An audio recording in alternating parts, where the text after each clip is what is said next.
Ang balanse sa buhay ay isang mahalagang susi sa tagumpay at kaligayahan. Kapag nakakaranas tayo ng tagumpay, madalas ay tila tayo'y nasa rurok ng ating mga pangarap. Nakakatuwang isipin na ang ating mga pagsisikap at sakripisyo ay nagbunga. Ngunit tandaan, huwag hayaang ang tagumpay ay pumasok sa ating ulo. Huwag maging mayabang o kampante dahil sa nakamit na tagumpay. Ang buhay ay patuloy na umiikot at walang kasiguraduhan. Ang tunay na tagumpay ay nakikita sa pagiging mapagpakumbaba at sa patuloy na pagsisikap kahit gaano pa kalaki ang ating naabot. Sa kabilang banda, kapag nakakaranas tayo ng kabiguan, tila parang ang mundo'y bumagsak sa ating mga balikat. Masakit at mabigat sa puso ang pagkatalo o pagkakamali. Ngunit tandaan, huwag hayaang ang kabiguan ay pumasok sa ating puso.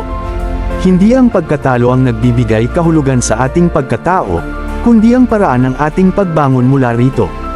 Ang bawat kabiguan ay isang aral, isang pagkakataon para lumago at maging mas malakas. Ang tunay na tagumpay ay nakikita sa kakayahang tumayo muli pagkatapos ng bawat pagbagsak. Kaya't sa bawat tagumpay at kabiguan, hanapin natin ang balanse. Maging mapagpakumbaba sa tagumpay at matutong magpatawad sa sarili sa oras ng kabiguan. Ang buhay ay hindi tungkol sa patuloy na panalo o pagkatalo, kundi sa ating paglalakbay at kung paano natin pinapanday ang ating sarili sa bawat hamon na ating hinaharap. Lagi nating tandaan, ang tunay na tagumpay ay hindi lamang nasusukat sa mga medalya o trepeo, kundi sa ating kakayahang manatiling matatag, mapagpakumbaba, at puno ng pag-asa.